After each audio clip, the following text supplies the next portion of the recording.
आज बहू के हाथ का खाना खाकर बताई। लाजवाब। मुंशी पन्ना मसाले से जो बना है। मुंशी पन्ना मसाले सबके दिलों पर राज कर रहे हैं। किचन किंग, गरम मसाला, कूटी मिर्च या दाल साग मसाला, मुंशी पन्ना का स्वाद दिल में रहे।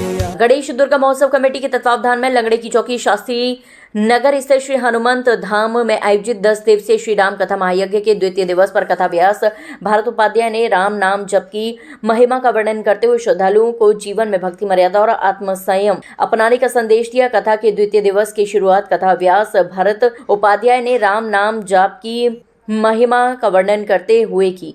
उन्होंने कहा कि राम नाम केवल आस्था का विषय नहीं बल्कि मनुष्य के जीवन को संतुलन, शांति और आत्मबल प्रदान करने वाला दिव्य मंत्र है। राम नाम का स्मरण मन को विकारों से मुक्त करता है और व्यक्ति को सकारात्मक चिंतन की ओर अग्रसर करता है। उन्होंने कहा कि आज के तनावपूर्ण और भागदौड़ भरे जीवन में राम नाम का जप मनुष्य को मानसिक शांति, धैर्य और आत्मविश्वास प्रदान करता है। राम नाम के स्मरण से व्यक्ति के भीतर करुणा, सहनशीलता और सदाचार जैसे गुण विकसित होते हैं जो समाज को भी सद्भाव और संस्कारों से जोड़ते हैं।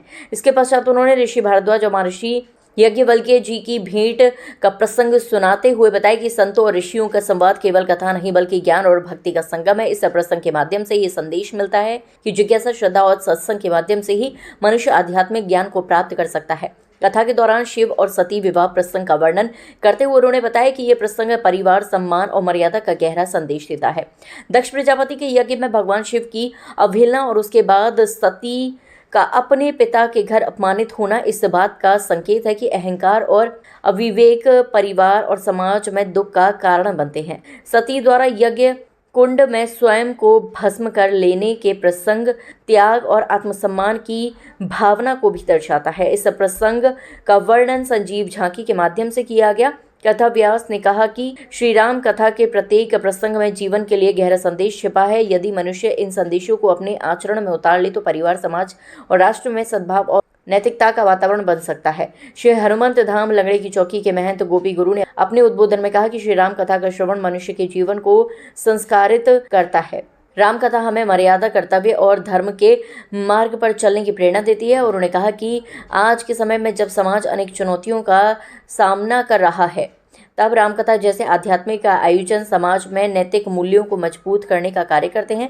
इससे पूर्व मुख्य आयोजक लालू जादौन और पिंकी जादौन ने विधिवत व्यास पूजन कर कथा का शुभारंभ कराया। इस अवसर पर वरिष्ठ भाजपा नेता एवं पूर्व महानगर अध्यक्ष प्रमोद गुप्ता, गौ सेवक राम निवास गुप्ता, पुष्कल गुप्ता, राघव उपाध्याय, डॉक्टर दीपेश उपाध्याय, उमा उपाध्याय, रिकी उपाध्याय, चरणजीत यादव व भोलू विशाल गौड़ आदि उपस्थित रहे।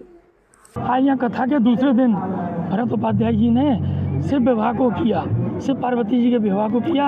सती का मरण हुआ तो वही है वही जो राम रचना का वो कई तर्क बढ़ावे ईसा का। तो सती जी का मरण हुआ, पार्वती जी के रूप में अवतरित हुई, शिव पार्वती का सुंदर विवाह कराया। यहाँ पंडाल पूरा भरा है, पंडाल में जगह नहीं है तो सभी लोग जो आना चाहें भैया कल से व्यवस्था और बढ़ाएंगे। सुंदर आनंद कथा लंगड़े की चौकी हनुमान मंदिर वाले भरत उपाध्याय जी कह रहे हैं। जय श्री राम।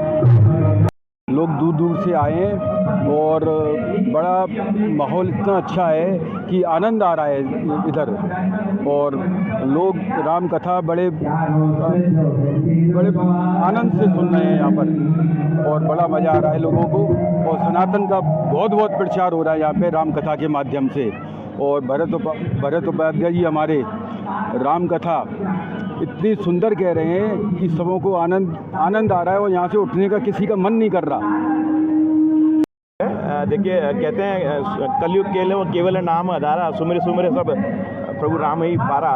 और यहाँ हमारे आदरणीय गुरु भरत उपाध्याय जी बहुत ही सुंदर कीर्तन, प्रवचन, राम कथा का श्रवण कर रहे हैं और यहाँ श्रोताओं को आनंद आ रहा है। आज शिव विवाह की कथा यहाँ हो रही है और आप देखेंगे कितना आनंद और यहाँ लोग भक्तों को आ रहा है और बड़े ही आनंद और उत्साह से भक्त यहाँ आ रहे हैं और सुन रहे हैं, बैठ रहे हैं। तो मेरा यहाँ के आसपास की क्षेत्र की समस्त जनता से करबद्ध निवेदन है, कृपया कर भैया आ जाइए, यहाँ आइए, इस प्रांगण में आइए, राम नाम की गूंज हो रही है, सुनिए, पकड़िए और अपने आप को सौभाग्यशाली बनाइए।